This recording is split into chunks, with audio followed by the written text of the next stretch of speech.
आज की कहानी है कुत्ते और बकरी को कहानी। बकरी रानी घर के पास चलते चलते एक जगह पर चारों पैर एक तरफ करके बैठ गई। वो बहुत परेशान दिखाई दे रही थी। वो मदद के लिए पुकार रही थी। छन्नू ने जब उसे देखा तो उसने अपनी पत्नी लाजो को आवाज दी। लाजो, बाहर आओ। देखो रानी को क्या हो गया है, बीमार तो नहीं हो गई? अरे ये तो बच्चा जन्मने वाली है, आप बैठिए, मैं सब देख लूंगी। रानी बकरी ने दो प्यारे प्यारे बच्चों को जन्म दिया तो छन्नू के घर में खुशहाली का वातावरण छा गया। दोनों बच्चों का नाम बिल्लू और टिल्लू रखा गया। छन्नू के कुतिया और उसके दो बच्चे जिनका नाम शेरा और बघेरा था, बकरी के दोनों बच्चों को देखने के लिए आ गए।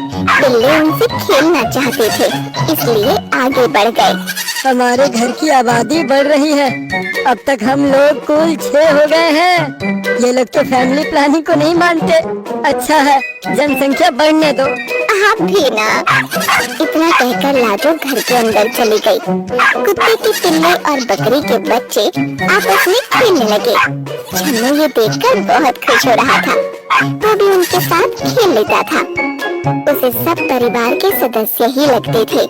वो उनकी सुरक्षा का पूरा ध्यान रखता था। रात के समय बकरी रानी और उसके बच्चे एक कमरे के अंदर रहते। कभी कभी कुतिया और उसके बच्चे भी वहीं रहते थे। एक दिन कुतिया और उसके बच्चे रात के समय कमरे के बाहर ही बैठे थे। अचानक एक सियार छन्नू के घर की बाउंड्री के अंदर आ गया। कुतिया के कान खड़े हो गए। उसे अपने बच्चों की चिंता हो गई। उसने झट से शेरा और बघेरा को पीछे सुरक्षित स्थान पर भेज दिया और उनके आगे खुद सतर्क होकर बैठ गई। सियार ने रानी बकरी के कमरे में जाने की कोशिश की। वो बार बार दरवाजे को धकेलना चाहता था। जब दरवाजा नहीं खुला तो वो कुतिया और उसके बच्चों की तरफ मुड़ गया। कुतिया ने पूरी तरह से बच्चों को अपने पीछे सुरक्षा में ढक लिया। सियार आगे बढ़ा तो माँ कुतिया उससे लड़ पड़ी। दोनों में लड़ाई होने लगी। सियार बच्चों की तरफ जाने लगता तो कुतिया उस पर टूट पड़ती। अपने बच्चों को बचाने में उसकी जान पर बनाई। छन्नू तब तक डंडा लेकर बाहर आ गया। सियार वहाँ से भाग गया, लेकिन कुतिया पूरी तरह से घायल हो चुकी थी। आज तक कभी यहाँ सियार नहीं आया था, आज पहली बार ये खतरा सामने आ गया। यदि मुझे इसका अंदाजा होता तो मैं इन्हें भी कमरे के अंदर ही रखता। मेरी प्यारी कुतिया देखो पूरी तरह से घायल हो गई है। दोनों बच्चे शेरा और बघेरा आकर अपनी माँ को उठाने की कोशिश करने लगे।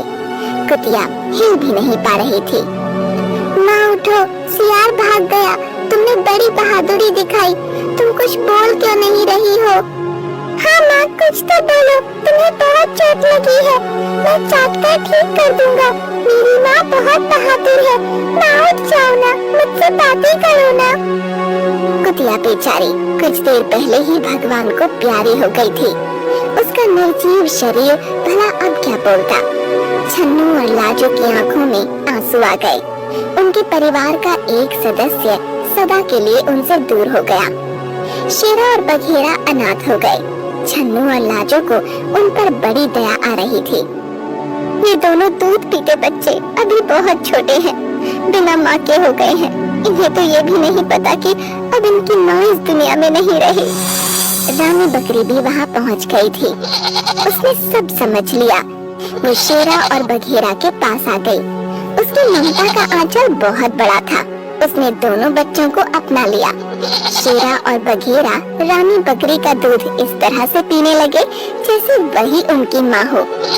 उन दोनों ने भी रानी बकरी को अपनी माँ बना लिया। वो बिल्लू और टिल्लू के साथ भी पूरी तरह से घुल मिल गए। कहते हैं ना होता जिनका कोई उनका खुदा होता है। बिल्लों की माँ बकरी बन गई। शेरा और बघेरा बड़े हो गए। वो दोनों अपनी माँ रानी बकरी और भाई टिल्लू और बिल्लू की सुरक्षा में लगे रहते थे। एक शाम सूरज ढलते ही वही सियार फिर से आ गया। कमरे का दरवाजा खुला था। रानी बकरी और बिल्लू टिल्लू वहीं पर थे।